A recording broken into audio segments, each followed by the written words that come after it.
Hello and welcome to another episode of the CG Garage. This is episode number 429 featuring Stan Szymanski. Stan the man has been around for a long time. He has formed StanleyVision, which is his own company. It's a recruiting headhunting company. Really amazing things that he's done. He has over 30 years of experience in visual effects. He knows absolutely everyone, especially some of the top talent in the industry. If you are looking for talent or you would like to find a good position, he is definitely one of the best places to start. A really cool guy. So we start obviously figuring out his history and how he got into what he does, which is really cool as it is. But he's worked on some of the biggest films. I actually worked with him briefly, or at the same company briefly, when he was at Sony Imageworks and I was there as well, back when it was a very big company, and he tried to bring all of those people together and single-handedly figured out the best way to create a massive recruiting team over at Sony. So really cool to talk to him and find out more about what's going on in the industry right now. And highly recommend that you guys listen to the whole thing, because towards the end of the podcast, he gives very specific advice on how to find the best talent, what you should look for in the best talent, and also how to be seen as the best talent. So really good advice for a lot of people to do. So definitely listen to the whole episode if you guys want to know more about that. It was awesome talking to Stan as well. Really cool guy, and definitely check out all the information about StanleyVision and the things that they are doing over there. All right, we've got a couple of announcements. V-Ray 6 for Maya Update 1 is out, as well as V-Ray 6 for Cinema 4D Update 1. Lots of great features across these two platforms that have been added. Scatter, bump to glossy, enhanced clouds, AI denoising and upscaling available as well. So, and much more. And I highly recommend you guys go check that out. If you are a Maya or Cinema 4D user, you are definitely going to want to upgrade to this version. All of that can be found at chaos.com. So check it out. V-Ray 6 Update 1 for Maya and V-Ray 6 Update 1 for Cinema 4D. We are going to be at a few events coming up real soon. We are going to be obviously at AIA. That's in San Francisco. That is June 6th to 9th, which is this week. And we are also going to be at NeoCon the next week, which is going to be June 11th through 13th. And that is going to be in Chicago. So if you're interested in joining us for any of those things, we would love to see you.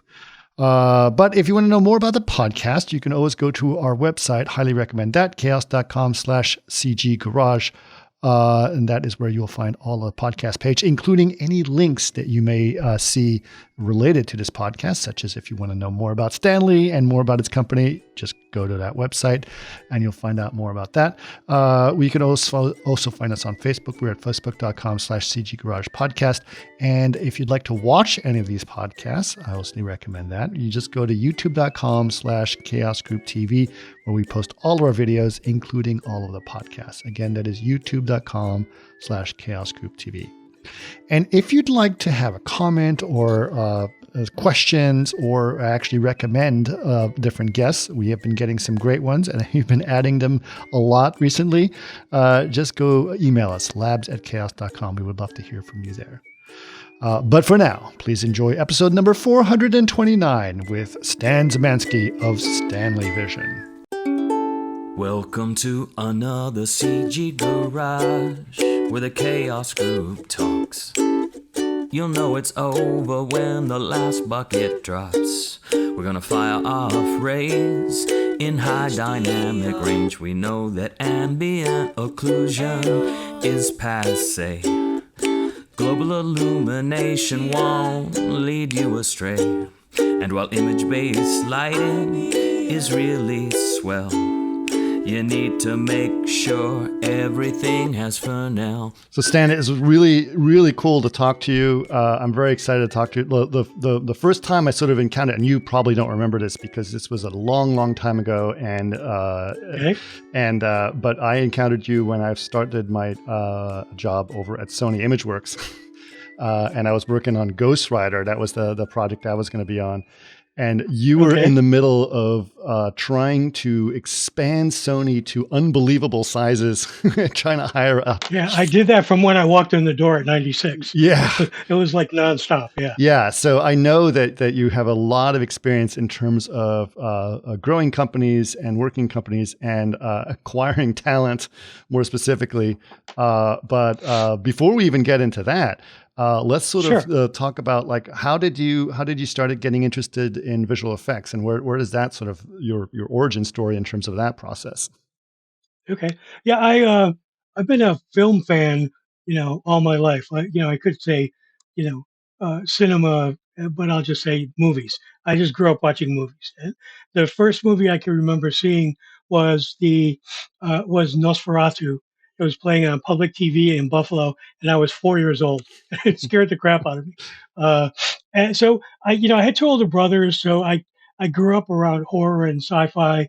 And my oldest brother was taking my dad's 8 millimeter camera and doing stop motion with, army soldiers fighting models.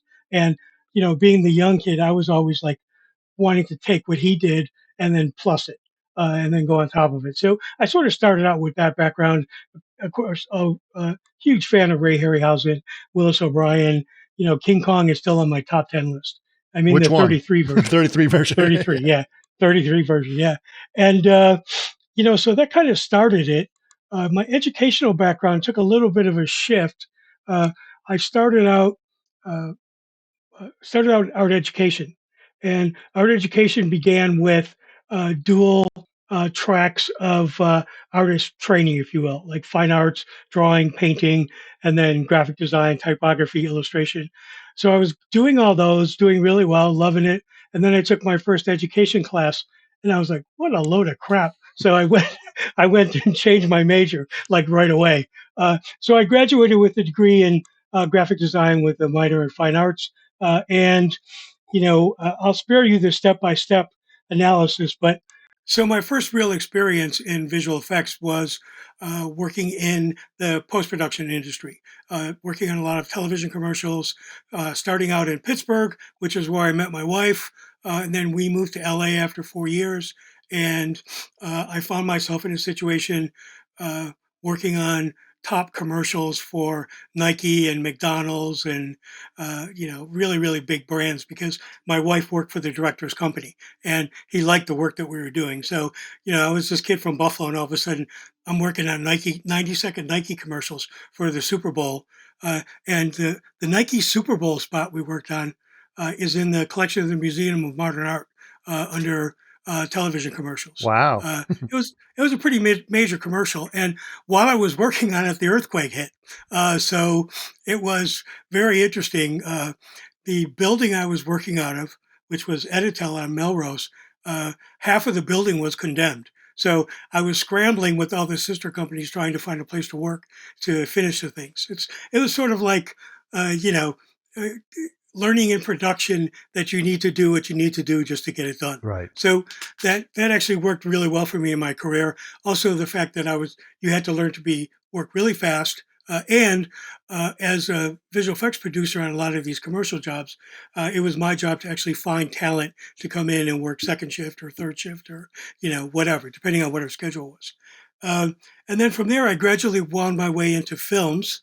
The first film I worked on was a sci-fi film with Denzel Washington and Russell Crowe, directed by Brett Leonard. So I was actually working directly for Brett Leonard's company on Virtuosity. And they brought me in because I had experience both in post and in 3D CG. Mm-hmm. I had spent some time at Metrolite where I learned, larger scale, higher resolution CG work. And from there, I was approached by friends of mine who asked me if I'd be interested in joining them on a project. So I went down and met with them, really liked the people, liked the place. It was POP or Pacific Ocean Post, Yep. which then became Riot Films. And then they gave me the script to read. And I read the script and I was not that impressed. I thought actually it read like great like entertainment, but it also struck me as a complete remake of War of the Worlds, crafted onto the Towering Inferno and the Poseidon Adventure, which actually wound up being a really good formula. I think Roland is still working that one. And so basically, I got lucky. The film, I really liked working with the people I was working with. I was working directly with the director and his producers, working with Dean Devlin and Roland Emmerich. And it was a really fun project. And I got lucky. We found out halfway through that this movie was really going to be something. And I remember standing out on the outside in front of my office, which was on the corner of Arizona and Lincoln in Santa Monica. Yep, I've been in that building. It became Method. Yeah. And looking up and seeing the helicopter go by with the banner that said "The world ends July 3rd," and I was like, okay, this thing is really going to be big. Right. So, from there, it directly led me to a job at Sony Imageworks as a VP of digital production. And there was also a connection to my post-production experience. The executive producer who hired me for Editel had gone over to Imageworks and was an executive producer there. So he contacted me and asked me to come in and interview with folks. And, it was a great opportunity. So I just, jumped on it. And so I came in 96. I literally interviewed at Imageworks the day we delivered the last final on Independence Day. And from there on, my job was like nonstop everything, everywhere, all at once. Yeah. I joined soon after the ILM invasion had begun, and people like Lincoln Hu and Ken Ralston had come in, as well as Debbie DeNice. And with Debbie and Ken came the Robert Zemeckis projects. So that was the beginning of Imageworks starting to become, a much bigger company instead of a small group in the TriStar building on the Columbia Studios. And was the building built at that point? Because you guys knew you? Yeah, it was. Yeah, okay. And it was a very interesting building because actually a friend of mine was one of the architects who worked on the design of that, because at that time it was kind of a unique thing to think about putting all the workstations in the machine room. And people would VPN into them. And nowadays that's very common. But back then it was like crazy. Like they were going to do this. Yeah. It was a very interesting design building for visual effects. It was sort of designed for it at that point, right? Yeah. And we actually kicked out Sony Pictures Television Accounting to take over the building. So we started on like one floor, and then it became 1.5, and then it became 2, and then it became the third floor, and then it became 12 other buildings. Yeah. So when I started, the digital production department probably had all in maybe 100 people, 125, and at our peak, there were 1,200 people in the company and about 750 in digital production. Yeah. So it was a little bit, crazy. My job was artist management, deals, promotions, performance reviews, performance counseling, all of that kind of stuff, as well as supervising crewing and scheduling. So I was the internal liaison to the producers on all the projects and helping them get the kind of talent that they needed, which was not always easy to do. Especially since I was very committed to load balancing the talent. So I would have to go to a producer who had like the top Houdini person and say, well, you've also got 3 other top Houdini persons. So I'm not, my job is to cripple every show without killing one of them. Right. So I did that. And then my third boss who came in was Tim Sarnoff. Right. And we had finished Starship Troopers, and it was probably about 6 months before we started working on Hollow Man. And I then, went on to work for him the majority of my career at Imageworks. And about 2 years into the job, he asked me to take over recruiting for Imageworks. So what I told him that I would do it, but I needed his support to move HR into a supporting role rather than a leading role. Just because they didn't work at the pace we needed to work. For recruiting purposes. For recruiting, right. Yeah. So I changed recruiting completely and focused it on searching for passive candidates. And eventually had, at the peak, I think I had 10 recruiters working for me, 2 offsite and 8 in the building. Yep. And I had to restructure the department because I really needed to focus on recruiting during the biggest growth spurt, which is where we're doing, you know, Monster House, and then going into Beowulf and Yeah. Sony Pictures I Animation had was shown up. part of that. Yeah. I was part of that group, and I remember that Yeah. you guys had it so organized because obviously, we knew Sony was growing and there was great opportunities there, and so I submitted my reel, and they're like, "Okay, great, we have you coming here for a whole day. You're going to do 5 interviews with 5 different productions," Right. and I was like, "Oh my god!" So it was kind of a little overwhelming, and then here I saw a room of 20 or 30 people that were all coming in to be interviewed. And I realized this growth is unbelievable. It was very well organized, I got to say, Sam. And it was trial and error that got us there. Yeah. And it was, you had a contact for your recruiter. You knew exactly what's going on. You had your feedback that went through all the different supervisors. It ultimately led me to get a job and work on Ghostwriter. Right. Well, I think part of the reason the recruiting worked so well was that I shifted the type of recruiter I was hiring and went from hiring HR style recruiters to people who are coming directly out of production, like senior coordinators, production managers coming out of Weta, DreamWorks, ILM, and basically trained these folks how to hire somebody. Right. I realized that they understood the hierarchy of visual effects studio, and they also had a lot of contacts that they walked in the door with. So we would meet twice a week and go over where we were with each position. Now, while all this was going on, I built a artist management department. I built a crewing and scheduling department, and I staffed both of them. The artist management, I brought down Ken Murayama, who had been at ILM for many years. And then Diane Sinclair, who joined Imageworks when Centropolis folded, was one of my recruiters. So I put Diane in charge of that. And then I stayed over control over recruiting, and came up with a really effective method for recruiting passive talent. And that entailed at least 2 weekends a month going up to the Bay Area and just setting up camp in a hotel downtown San Francisco because it was mutually inconvenient for everybody. And I then proceeded to have, dinners, lunches, breakfasts, drinks, coffee with all this top talent that I could meet with. And I was really effective at it because I'd been the head of in charge of digital production, and I was also in charge of crewing and scheduling. So I know what roles were open on which productions. I knew what the job paid. I knew what the career path looked like. I knew how I could put a deal together and talk to them about, bonuses, relocation. And if the person was really, really interested, in some cases, I actually made them a job offer on the spot. So because I could operate that fast, it was very effective. I think in our peak, we hired 600 people in 1 year. That was probably the most.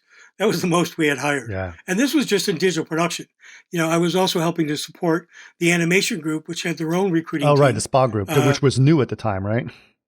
No, this was the digital character group. Oh. So they were formed when I joined, Imageworks was working on Anaconda. That was the first project the digital character group was working on. That landmark piece of American I love cinema. it. It's one of my favorites. Yeah, me too. It's great. It is really great. And what was really interesting is Barry Weiss was the gentleman who headed up the digital character group. And Barry brought in traditional animators from, 2D cell animation, from stop motion, and structured deals so they could come into the studio. And there was a 6-month trial period for both Imageworks as well as the talent. So if they were hired under a contract, let's say it was a 2-year contract with a 1-year option, after 6 months, if they really didn't like working on computers, we would release them, no harm, no foul. And if they really weren't getting it, we were able to release them as well. But everybody knew what the deal was going in. So it was a very humane, way to deal with everything. Yeah. So I'm sorry, that was a long answer to a short question. No, it's great. This is the history I want to hear. Thank you so much. So yeah, that was a really sort of an interesting thing, but that was really where you sort of took the idea of recruiting and finding talent to a new level, right? It was, you guys were doing it in a very, very strong way, stronger than I've ever seen any other company do, right? Yeah, with also a much smaller team. Right. And some of the people I hired and trained to recruit uh, are, still in the industry. Camille Eden was actually the Yep. first person I hired. She was my recruiter. She joined after Shark's Tale. Yep. And, it was funny because when she came in, I made her interview 4 times because I wasn't 100% convinced that I wanted to do this. And then after I did it, I'm just like, oh, Camille is amazing. And, I got to work with her all those years. And now she's like VP of talent and talent acquisition at Nickelodeon, having been at DreamWorks for years. And then I also hired Kelly Barshig, who replaced Camille. And Kelly joined after she finished King Kong at Weta. Right. And then actually, at one point I hired Suzanne Labrie, who had been head of operations for Weta Digital, and her and her husband, John Labrie, moved back to Los Angeles. So I met her over coffee and said, look, you're probably going to tell me, to get lost, but would you be interested in coming in and recruiting?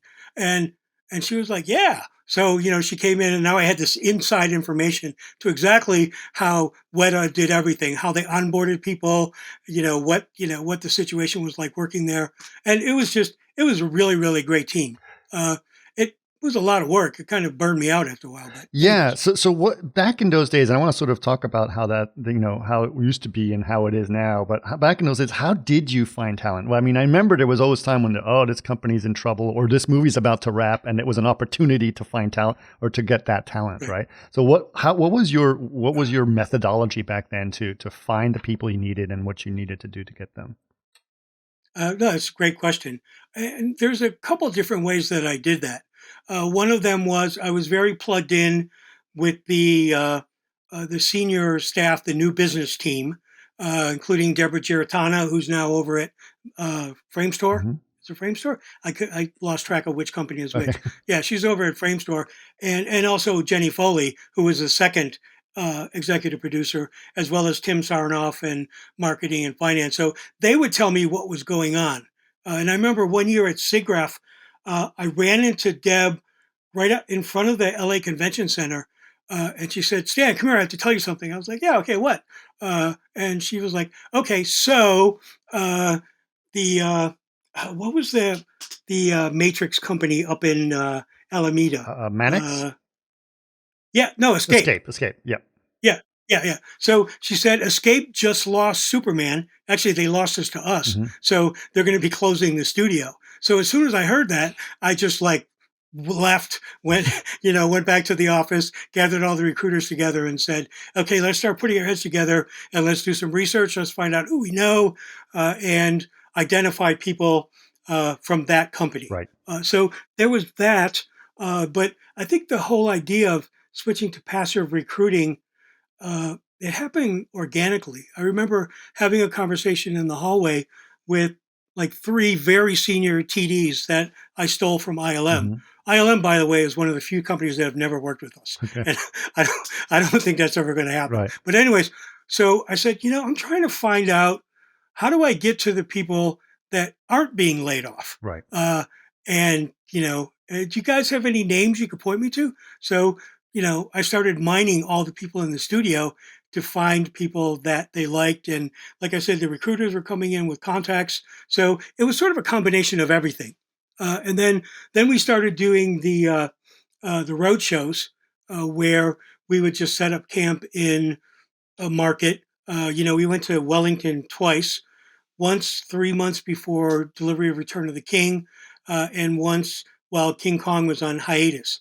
And we would set up shop. I would come in with a recruiting coordinator, as well as animation directors, CG supervisors, and we would just camp out. I think that after the Return of the King, we interviewed 83 people in 2.5 days. Wow. And I was really fried after that. But it was fun. Yeah. So a lot of the guys who are still at Weta that are the top visual effects supervisors, like Eric Saindon and Guy Williams, I was working with those guys trying to steal them, but I could just never put the deal together. Right. So basically it was sort of a combination of all of those. It would be working with new business to find out what was going on, what project was being awarded, what project just got cut, as well as mining the senior artists at various companies in various locations to find out who they knew, and then working with my recruiters to find out who they knew. And then a couple of years into it, that's when we started doing the roadshows. I think the first roadshow we did was in London after Frame Store and MPC delivered Harry Potter, and I think it was A Prisoner of Azkaban. Mm-hmm. So that's pretty much how we did it. Yeah. Yeah. Okay. Interesting. Interesting. So how long was your stay at Imageworks? It was about 13 and a half years. Wow. In the last 2 years I was there, I pretty much wasn't supervising digital production anymore. Okay. I was now just working in recruiting, which, it was kind of nice. It was really boring after doing all that stuff at once, Right. which, like I said, juggling all of that stuff was really tough. And, whereas some studios would have a team of, say, 25 people in artist management and then recruiting on top of it. And we were working with teams of uh, 4 people up to 16 people, and we were doing everything. Sure. So we also kept the head count. We kept the overhead really low in the department, and I was the guy who was also in charge of tracking utilization and finding out if an artist utilization was falling too low, tracking what was their utilization across multiple projects to see, was it declining, was it increasing, was it flatlining, and I used all that information plus I hearing from the new business team what was likely to come in, because I was also the guy that was in charge of deciding who stayed and who went when there were too many artists and not enough work. Right. So I was a basket case when that stuff was happening. Sure. Like 2 weeks before and after, it was just like, just don't talk to me, Right. because I was just really miserable. Yeah. Of course. But anyways, That's a tough job to have to do.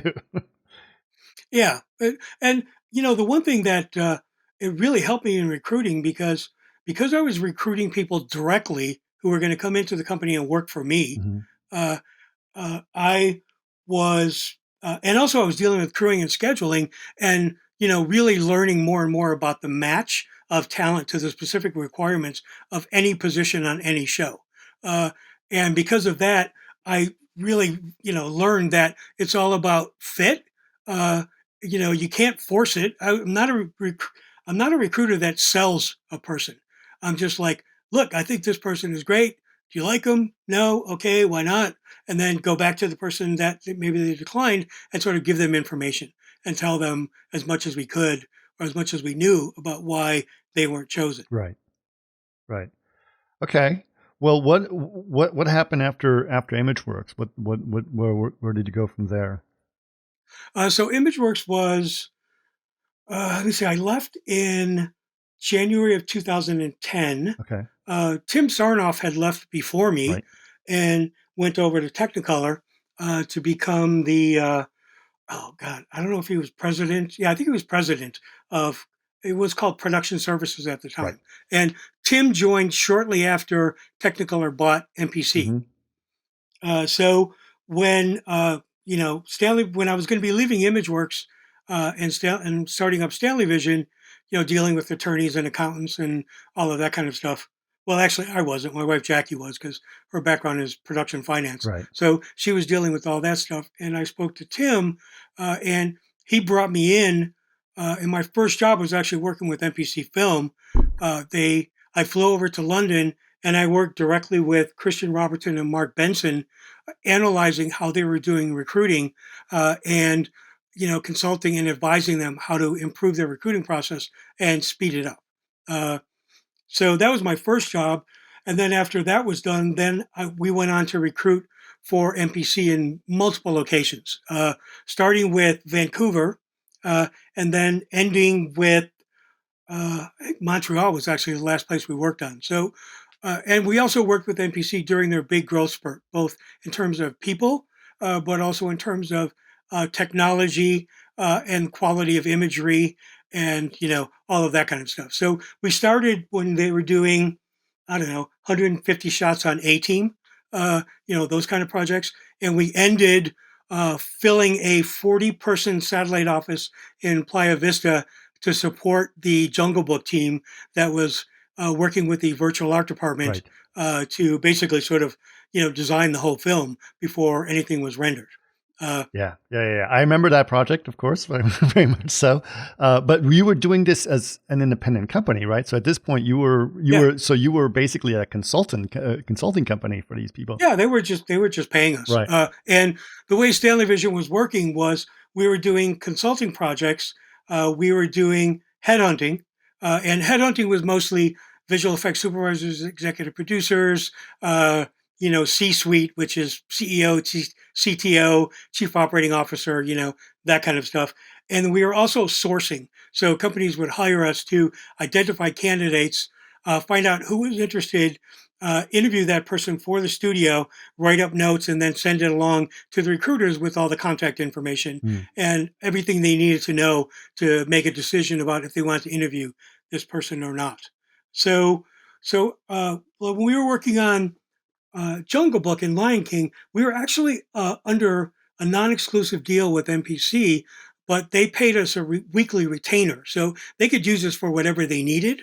And when they asked us to hire people like, we brought in their GM, Amelie Dussault, for MPC Film in Montreal, and we gave them a greatly reduced, commission fee for that. It was sort of a bundled deal, and that ended really right after Lion King.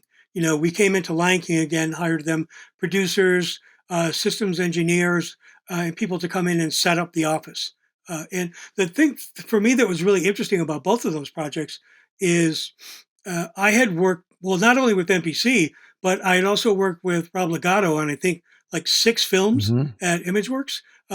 And Andy Jones, I actually recruited Andy Jones from DD to join This is after Imageworks to work iRobot, on right? Superman. Yeah, right after Yeah, I iRobot. was part of that. And I was part of that transition as well. So he and I okay, both worked on yeah, iRobot together, and so yeah, that was the thing. Yeah, Andy's a great yes. guy. Oh, he's such a nice Yeah. guy, and such a good film too. Hmm. Uh, and then and John Favreau, I didn't work with him directly, but my wife did because she was the production finance person for Imageworks on Zathura, right? Zathura, Yeah. Zathura. Yeah, I can never remember how to pronounce Yeah. it. So we had wound up working with all of them, Hmm. and I remember when we were working on the first LA project for Jungle Book. I got a call one day from Philip Greenlow, who at the time was the executive producer for NPC Film, and Andy Jones, Yep. right? So they called me up and they said, "So Stan, would you be interested in recruiting animators for Company X? I don't want to name the company, but it was another company Right. involved in the project, and uh, and then hand them over to their recruiters to hire." And I said, "Okay, so wait a minute. So I'm under retainer for NPC Film. I'm helping you staff the satellite office in Los Angeles, but you want me to work with company XYZ Hmm. to give them animators?" And they said, "Yeah." And I was like, "Okay, no problem. I just wanted to make sure Right. that I was clear Yep. on what you wanted." Yeah. So, and because we were, for Jungle Book, we were staffing people in Los Angeles. I think it took me and Jackie 3.5 weeks to staff everything from digital effects supervisors to operating officers, line producers, and all types of digital artists. It just happened really, really fast. So it was a good experience. Plus, as I was working with StanleyVision, I was learning how to partner better with the internal HR and recruiting teams. Sure. Yeah, that was not always a joyous experience when I was at Imageworks. I was the liaison to Sony Pictures corporate HR teams, Right. which were mostly attorneys. Yes. Yeah, that was, it was fun. I'll just leave it at that. It's a nice way of saying it. But Yeah. yeah, I understand. I mean, it's really interesting. But let's actually, there's obviously been some transitions in terms of what kind of talent you're looking for these days. Because back Yeah. in back in the day, shall we say, generalists were not necessarily a very healthy thing to get. You needed to have specialists. You need to have heart surface modelers, Yeah. character modelers, everything was very set into these little silos. Yeah, it was an assembly line. And I don't mean that in a bad way, Nope. but that was really the production mode. Yeah, I mean, pipeline was very set. And I remember specifically Yeah. at Imageworks, it was a very set pipeline. It just went, you just did your whole process. But nowadays, people are much more flexible in terms of how they do things or how they approach things, especially with the rise of virtual production and what all of the things that it Sure. implies. How has that changed the way that you look at talent and how you find people? It's a great question. One of the things that Jackie and I really enjoy about StanleyVision is we get to, I don't want to sound arrogant, but we get to pick and choose which projects we want to work on. Mm-hmm. And we always have an eye out for, well, bread and butter projects are always there, but we always have our eye out for new roles, things we've never worked on before, Okay. to sort of expand our list of contacts in other businesses. And I think really the first time we got into that in a big way was working with PlayStation. And we worked with actually 3 different divisions of PlayStation. Our first project with them was hiring them a creative development executive that would be based out of Los Angeles for this confidential new division that was being built at PlayStations, and they wanted people who were traditional producers, not visual effects producers, but also people who were, really rabid gamers. So we hired them someone who I think we got him out of Guy Ritchie's company, and he had worked on stuff like Social Network and Captain Phillips at Sony, Mm-hmm. but he also had played games since he was like 6, Okay. and was a sort of an unofficial consultant to multiple studios on advising them what director and producer to pair with which game property to have it done correctly. Mm-hmm. And of course, in those days, he was mostly ignored. So anyways, a year later, they announced that this new division, PlayStation Productions, their first production was Uncharted. Right. With So the guy we hired for them was Carter Swan. We worked directly with Assad Quizlebach on that project, and it was a great project. We had a really good time working on that. So from there, they called us up and asked us if we were interested in working with what was then called the Virtual Art Services Group down in San Diego. I think now they're just called Art Services, but Okay. they were basically a production wing down in San Diego that had motion capture stages in San Diego and also in Playa Vista. They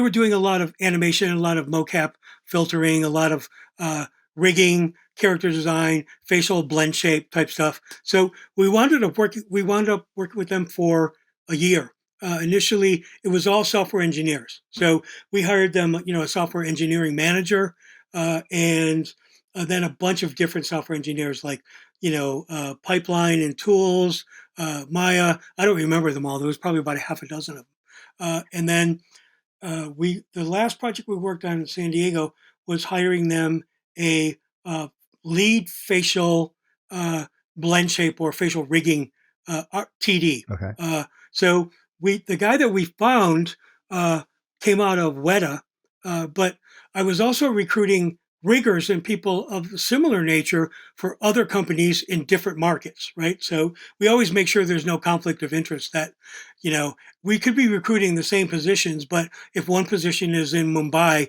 and the other one is in, Los Angeles, we don't really consider that a conflict of interest. Right. And our clients always know that we're working on multiple projects, and they kind of like us for that because we're constantly looking to see who's available, what talent's out there, all of that kind of stuff. So I forgot what I was talking about. Oh, I know. So anyway, the last project we worked on with them was they were working on a project. They were building an art service studio in Kuala Lumpur. Okay. And so we got on the phone with the director of the art services group, Mike Mumbauer, and Mike and I had actually worked together on. He was in the motion capture team on Polar Express, so we knew each other from those days. And his boss, Dave Hendler, and we got on a phone call and they described what they were looking for this new studio, and they sort of read the job description. And I was listening to what they were saying, and then after it was over, they were like, "So what do you think?" And I was like, "Yeah, good luck with that." And they were like, "Well, what do you mean?" I'm like, guys, it's two jobs. You want a CFO who is also an art director, who can also manage talent, who is also a liaison to the government. You need to split that into two positions. Right. And, they agreed with me. So I actually worked with them to write the job descriptions. And then we started recruiting people in these now two different categories. One which is going to be artist management and production, and the other one was going to be, finance, operations, government liaison. And the interesting thing about that is when we started interviewing people for those roles, it was January of 2020, I think. So, I've been hearing about the, COVID and the pandemic, but I was largely like, yeah, it's just another flu. I'm not worried about it. Right. And so then I'm interviewing people in Southeast Asia, and, that like the esports business was just like decimated instantly. Right. So all the people I was talking to were working remotely, or they were no longer working, or they expected not to be working very soon. So that was my first indication that, oh crap, this stuff is really serious. Right. So we continued working during the pandemic, and we spent a year working with Sony Innovation Studios, helping them find graphics programmers for their virtual production setup down at Stage 7 in Culver City. Right. And, we were also working with game studios. We worked with Microsoft and Innovation Studios down in Santa Monica. They had moved into the old Luma picture space. Okay. And we were working with them to, fill a couple of tech positions for them as well. So it was, so we had the experience of the virtual art department with Jungle Book and Lion King, and actually going down there and see how it worked and what they were doing. And then also from Jungle Book to Lion King, seeing how the tools had progressed. Mm-hmm. But I think that the key for us is because, I know so much about this business, and, as Jackie does as well. She's like a news junkie. And like one day I had an epiphany that I could take her news junkiness and help convert that into sourcing talent. And, she was actually really good at it. I think it took her like a year to get up to speed. And during that first year, I was like double checking everything and giving her notes on who I thought was a candidate and why, and who I would pass on. And then from that point on, we just started splitting jobs. And she would take one and I would take another. So the last project we worked on with PlayStation was they were relaunching PlayStation Plus. I don't think that's what it was called. I'm blanking on the name right now. Okay. And then they were also going to be launching a live services division. Right. So we were hiring all these positions for San Mateo as well as London, and they were positions we had never worked on before, like financial planning and analysis, strategic finance, content planning, like directors or management levels, executive VPs to come in and build loyalty programs, and then people to work on those loyalty programs. It was a really interesting job because, for the loyalty programs project, I was talking to people from, the Marriott, McDonald's, Sephora, all of those type of airlines, all types of places that had really rock solid loyalty programs, Right. and sort of learning how that business works. So it was interesting stuff. So anyways, during that process, I neglected the fact that we spent almost 3 years on an 8-week project with the MSG Sphere team. Oh, right. Yeah. Yeah. There's one in Burbank. Yeah. Yep. Yeah. We started with them soon after Madison Square Garden bought Obscura Digital, Yep. which was up in the Bay Area. And that was about a year plus, maybe a year and a quarter, just recruiting all, hardcore technology positions. Many of them I'd never heard of before. And I also got a good, because we were looking for people that had LED experiences, both setting up and maintaining, but also designing pipelines, and all of that kind of stuff. The people that I were interviewing were coming out of doing virtual production shots for films. One guy I interviewed was describing a project he worked on for Guardians of the Galaxy 2. And he had just come back on tour with Keith Urban and was about to go out with Billie Eilish. So it's like, okay, this stuff is really fascinating. So we got to work on all of that kind of stuff with MSG Sphere, and then we went on hiatus And then once they got the Burbank studio up and running, we came back, still recruiting technical positions. And now it expanded out. So we're working with the Bay Area teams as well as the New York teams, hiring people. And then we started hiring people for, to work on the Rockettes, the Rockettes Christmas Right, shows right, right. and, all of that kind of really corny stuff. Yeah, yeah. Interesting. And so, I mean, you've really diversified a lot of the talents. You've learned a lot about the different roles and different things from different areas at this point, right? Yeah, absolutely. And I think it helps that I'm a rabid consumer of pop culture. I've always been a film fan, Mhm. and as I got older, my taste became more sophisticated, and the I had the great good fortune to work with the Imageworks head of training, Sandy Skordos, and I worked very closely with Sandy, and she knew of my interest in films, and sort of pushed me into creating like presentations on various aspects of film. So the first one I did was I did like a 2-hour presentation on visual storytelling at MIT. I was part of a team that had from multiple studios that had come in to work on an interstitial project, which was converting linear media to nonlinear media. So I was the linear guy. So I was like, talking about visual storytelling and giving them a lot of examples, and then that sort of expanded out from there into doing basically like film series, screwball comedy, film noir, and then I did film noir twice, and then I did screwball twice as well, and mostly because I got to sit in the screening room and screen 35 millimeter prints of all these films that I loved. So I could sit there and watch Touch of Evil and Sullivan's Travels, and and also sort of expose this to many of the digital kids who really had never heard of, well, who's Leo McCarey? And like, who's Irene Dunn? Mhm. And then I would go and take like screwball comedy and I would break it down into the socioeconomic background, Right. as well as what was going on in art, literature. And then I would go into, these are the major stars, these are the major directors. And, I my presentation style was about 70% showing them clips and images and 30% setting them up and talking about stuff. Right. Interesting. So, yeah. So anyway, and I always had this really freaky, from when I was a kid, I could remember who directed what film, who was the cinematographer, who acted in it, what they went on to do, and that knowledge that I'd never even studied, it just stuck.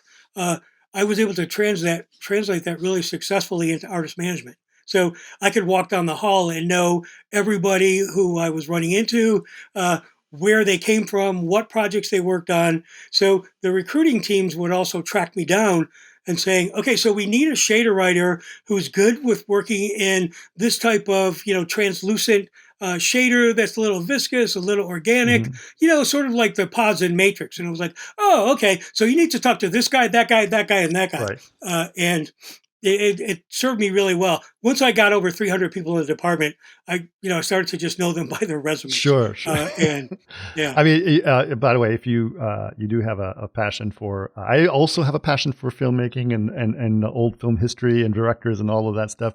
And in fact, I have a second podcast that you may enjoy called Martini Giant, where we talk about movies at a big extent of all of our passion for all those old films. So, Oh, okay, cool. you should check it out. But I am curious about the idea of talent and how it's changed, you must see also a change in the way that films are being made today compared to where they were before. What are your thoughts Yeah.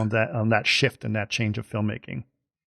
I think for me, it was, coming out of a small studio like Metrolight, where I started as a production manager, and then when I left, I was head of production. And there was a lot of generalists working at Metrolight, and the film projects were small and quick. Uh, so I sort of learned a little bit about film there. And then when I went to Independence Day, I was the guy responsible for the daily operations. Of the running of POP and the show and all this stuff. And me and Andrew D'Amico actually shared that work. And at a certain point, about a third of the way into production, we sort of shifted our hours. So I was working like second shift, but my weekends were like Tuesday and Wednesday. So she could have some time off, and we sort of split it that way Sure. for the remainder of the show. But so I went directly from that into Imageworks, which was rapidly becoming an assembly line studio. Hmm. When I first walked in the door, projects like Michael, Ghost in the Darkness, Anaconda, and then later Starship Troopers and Contact were still really kind of almost like transitioning from generalist to specialist Hmm. type of pipelines. And so from all of that, I learned to be flexible and be alert for changes in what was happening with the pipeline.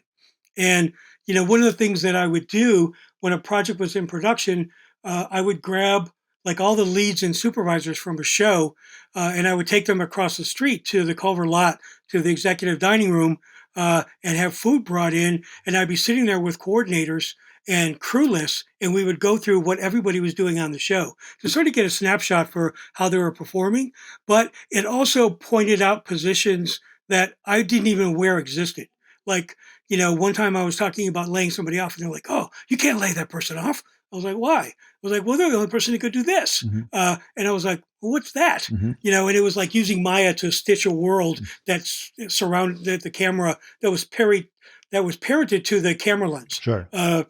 So it was allowing me to learn all these new positions as they were coming up, and then that just continued, with StanleyVision. Now, working with projects, clients like, Digital Fish and Innovation Studios and, PlayStation, we also started to work on brand new positions. And the first thing that I noticed was that uh, the new generalist in this area of rapidly converging games and cinema and virtual production and everything that goes along with it, that the people who were the new generalists were the technical artists.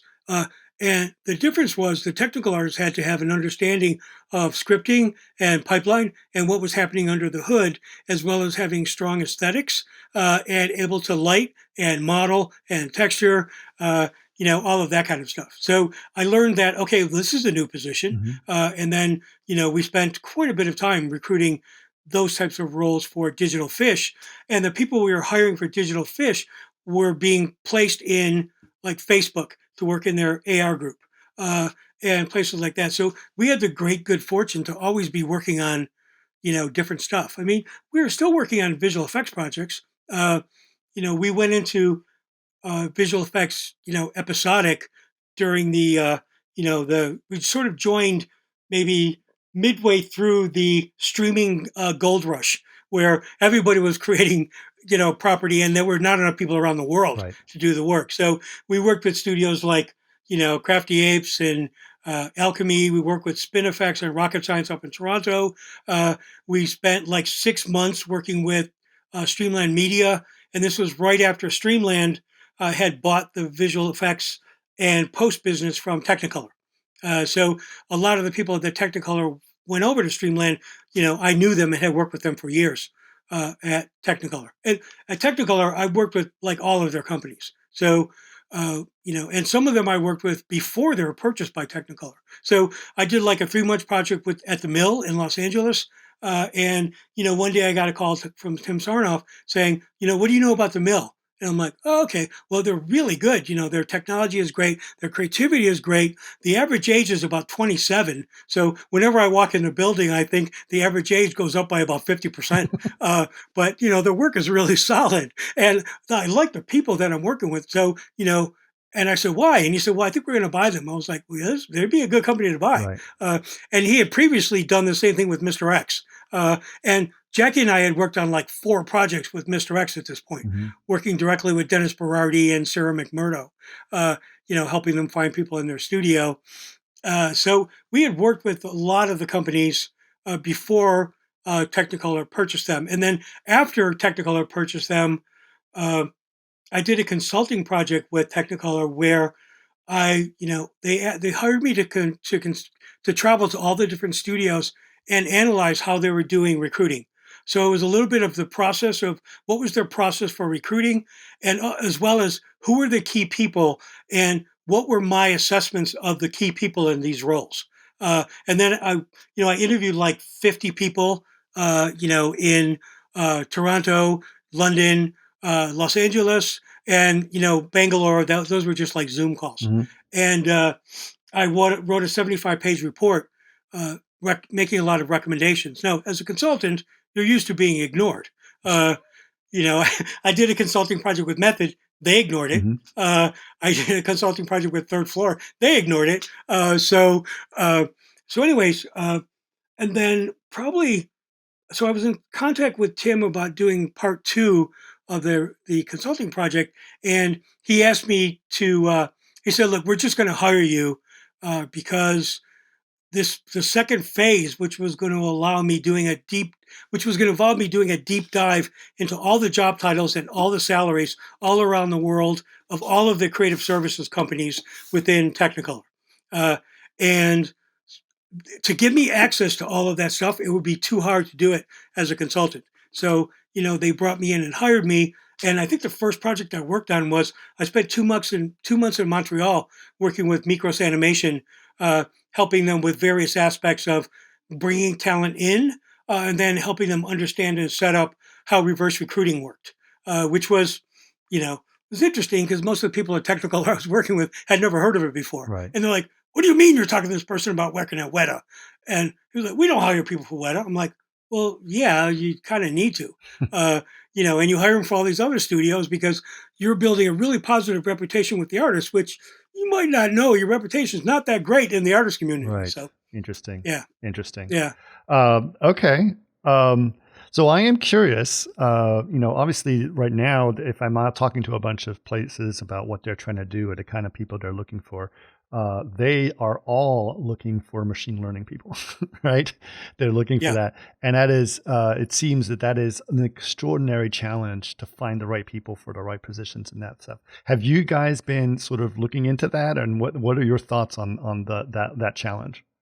We're aware of the positions, and we stay on top of what's going on in the industry and who's doing what. Mm. But we haven't actually worked on a project recruiting people with machine learning. Mm-hmm. I think the closest we came to it were senior graphics programmers for Sony Innovation Studios, as well as Pixel Opus up at Bend, Oregon, which was one of PlayStation's companies. Mm-hmm. So we were interviewing people that had experience working with machine learning and computer vision and all of that kind of stuff. But we haven't worked on those positions directly. We had just started working with a startup game company that was doing a game content that would be utilizing blockchain and Web3 and all of that kind of stuff. And we were just getting started with them, looking for a CTO, a COO, and a CEO when we got a call from the client about a week and a half into the project going, "So have you been following the stuff on SVB?" Right. And I was like, "No, who's SVB?" Right. So he explained it to me and he said, "Yeah, and all our venture capital was there." So we were like, "Oh, okay, well, we're going to go on hiatus. Just call us back when, when you need us again." Right. So, we sort of get to touch on a lot of this crazy stuff that's happening in the industry. And all the while we were working with all of these different companies, I saw the company's attitude toward on-site or remote, shifting. Mm-hmm. Like when we first started with Sony Innovation Studios, they were very by the book. Nope, they have to be on site. Yeah, of course. And here's why: A, B, C, D, E, F. And then halfway through the project, they were like, "Well, they could maybe work part-time, remote, but they have to be in Los Angeles." And then it turned to, "We don't care where they are, as long as they can sync their hours with us." And we were having the same conversations with Streamline Media. We were having the same conversations with MSG Sphere. And by the time we started working with David Prescott and his team over at DNEG Animation, they had completely embraced it. And they brought us they gave us a list of like 30 positions they wanted us to recruit for this new animation division. And it was a mix of senior like supervisors, rough layout supervisors, modeling supervisors. It was just a really long list. And then the rest of it were software engineers, Right. and of all different types. And so the dreaded graphic programmers showed up again because those positions were like impossible. We got a call once from Microsoft, and they said, "We have 13 graphic engineer positions. We'd love you to work with us on it." And we're like, "Yeah, we're booked." Yeah. So we're not working on that stuff again. It's crazy. You guys just don't realize that there are not that many people out there, and the ones that are out there that you want, you're going to have to pay through the nose. So if you start talking about pay bands, you're like wasting your time. You're just never going to hire these people. Yeah. But with DNEG Animation, it was really cool because it was a new division. David, I had worked with for many years. I know David. Yeah. Initially, because I was always trying to recruit the guy, Mhm. and I could never get him. And then, we stayed in contact, and I ran into him in the hallway at Technicolor. He was working on sort of creating a sort of a beauty business for Technicolor visual effects and post. Mhm. And we just sort of, struck up conversations again.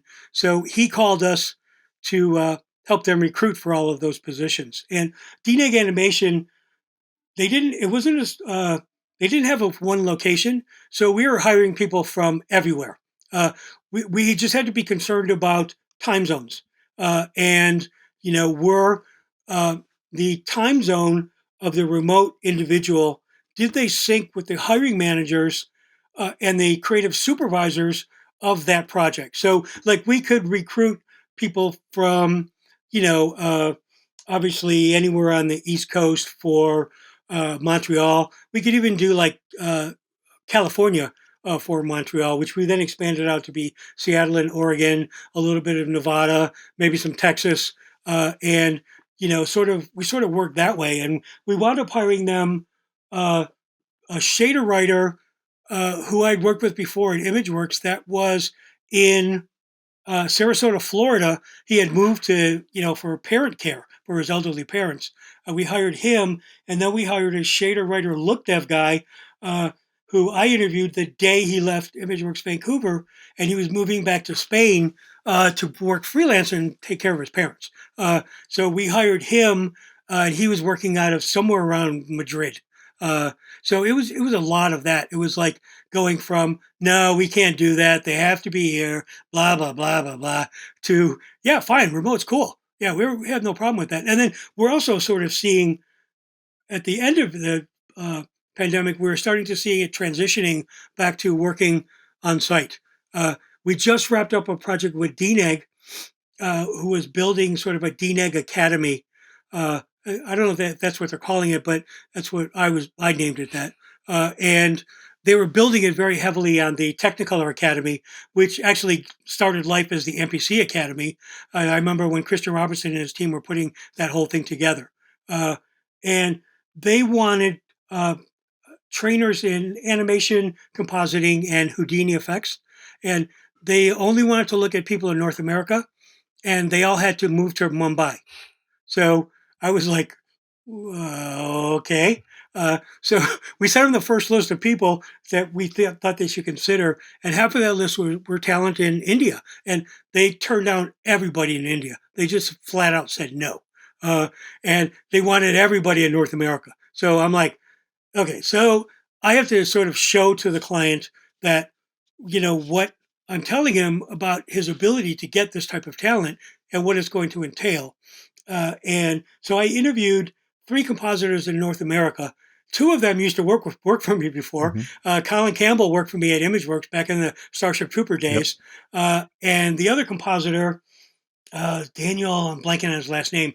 I'd worked with him briefly at Digital Domain in Florida, and he had a background in compositing and training as well. Mhm. So, and they were very interested in it. And as soon as I told them, relocation to Mumbai, or they might be open to remote, but you have to sync your hours to India Standard Time. It's just like flat out no. Right. So then we started once we explained that to them, we started recruiting people from Europe, as well as Australia, New Zealand, Southeast Asia, a little bit of China, but we still stayed away from India during the whole project. So that was sort of a different experience. I think we sort of helped them understand what the market was like and what they were looking for. And we also find that a lot of clients will call us up And, they'll hire us and they'll ask us to fill positions.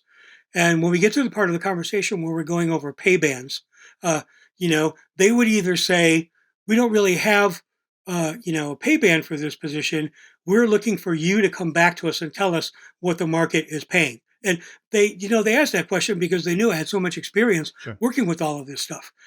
And, or, in the case of Sony Innovation Studios, they said, okay, here's our pay band for senior graphics programmers, but don't pay any attention to it. Just come back and tell us what people are looking for. Right. So we know how much we can go back and get from, the comp teams at Sony Corporate, as well as, budgeting these positions for future years. Right. Yeah, so it was that kind of an makes interesting sense. process. That makes sense. Okay, so Yeah. we're coming close to an hour, and before we go, I would love to get some advice from you in terms of people who are looking for new positions, or people who are trying to see, hey, I've got some talent I have here. I want to know the best way to put my foot forward, and the best way to find out about what's available out there. What would you give someone as an advice in terms of looking for that position? It's a good question because we're getting hit up a lot by people. Some of them we recruited for other companies in the past, saying, "Hey, I'm looking for my next gig." And in some cases, if we know the person and we work with them, and in the case of Rick Sanders, we had hired him for Maverick. He was the on-set visual effects supervisor for Scandal, and then went on to do Fear the Walking Dead. With Rick, we have active conversations with him about sort of what's going on, and different ideas and what trends we're seeing, and that kind of stuff. I approach this from two different ways. I've been teaching in the digital media department at Otis College of Art and Design since 2013. And I've always been working with the graduating senior class, and my message has always been, here's how you get a job. This is no bullshit. This is how it happens. So, I show them this is what an applicant tracking system is. This is what these are what keywords is. This is what search word uh, uh, uh, optimized languages Mm-hmm. and how that works. And here's how you apply online and what's really happening when you apply online. So I walk them through all of that. I even do a demonstration, and I've done it for multiple classes at Otis, where I go into LinkedIn Recruiter and I do a search for a specific artist, and then while live, I'm going through and I'm filtering the people out, and starting with 175,000 people and ending up with 133. Mm-hmm. So what I point out to them is, okay, see all these words that have blue boxes around them on the left-hand side? Mm-hmm. Those are keywords. So what you need to do is take those keywords and put them into your websites, your resumes, anything like that. Don't be obnoxious about it. Don't what do they call it? Stacking the deck, Mm-hmm. where if you put, a keyword in 70 times in a paragraph, that usually just gets flagged as spam anyways. Right. So, I talk to them about all that kind of stuff. And then I'm also keeping them abreast of what's going on with the industry. So I make them find news stories. In the beginning of each class, we sit down and talk about them. And I also talk about news stories for the second half of last semester, it was all about unions and strikes. Yep.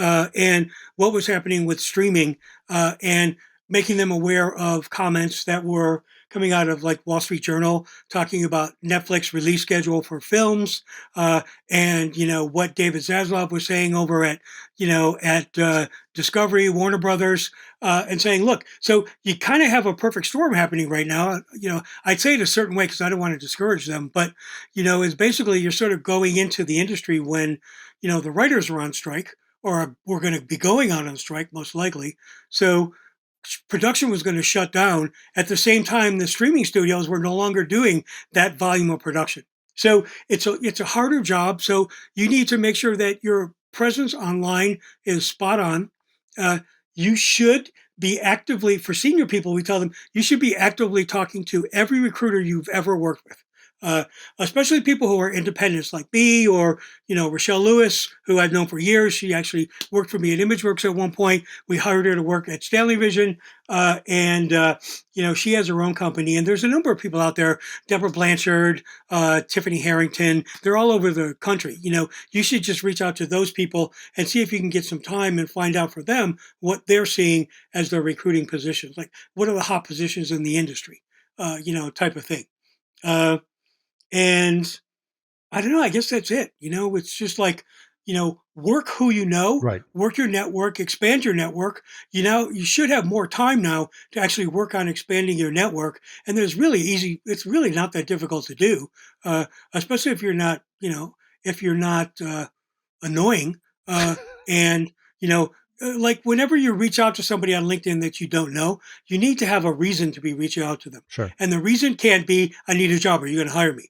Because nothing will turn off a recruiter faster than that. Sure. But if you come back and say, hey, I just went to this really interesting presentation and so was talking about this. I noticed you've been recruiting in these areas. I'd love to be able to just, jump on a call or do a quick chat to pick your brains. So that's a much different approach, and you're going to probably get a better response. Yeah, absolutely. So it's more like sort of like active, reaching out to people. Yes. So, I approach it from two different ways. I teach the students one way, and I work with the graduating seniors. This was actually the first semester I worked with sophomores, and I took the curriculum I developed for the senior business seminar class and basically just moved it into the sophomore class and told them, I'm teaching you senior level stuff. This is what I teach the seniors. So you're learning this as a sophomore. So when I see you 2 years from now, you better remember this stuff. Otherwise, anyways.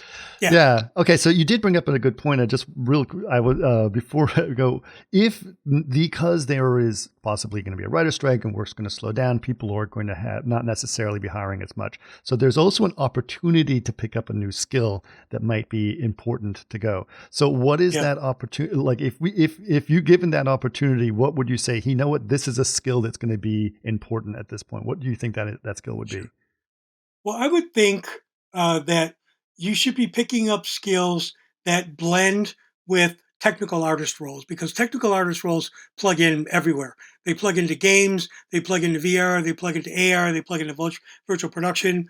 So if you're a lighter, for example, then you need to really study, Python and, any kind of like RenderMan language or Arnold language or whatever. Get up to speed on the technology of it. So you're not just using Arnold to light a scene.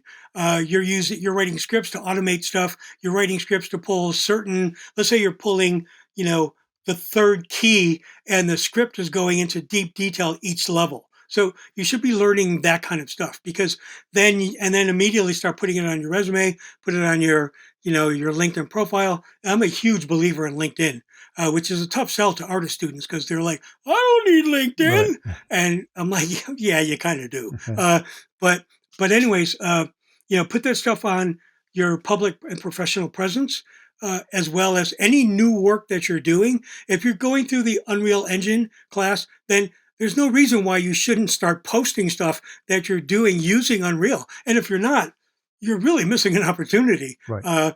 And showing, this is a visual business. Even though technology is a huge part of it, visuals will always attract, attention. It sort of goes back to my first lecture in film history, which was on visual storytelling and, talking about this is how Disney did it.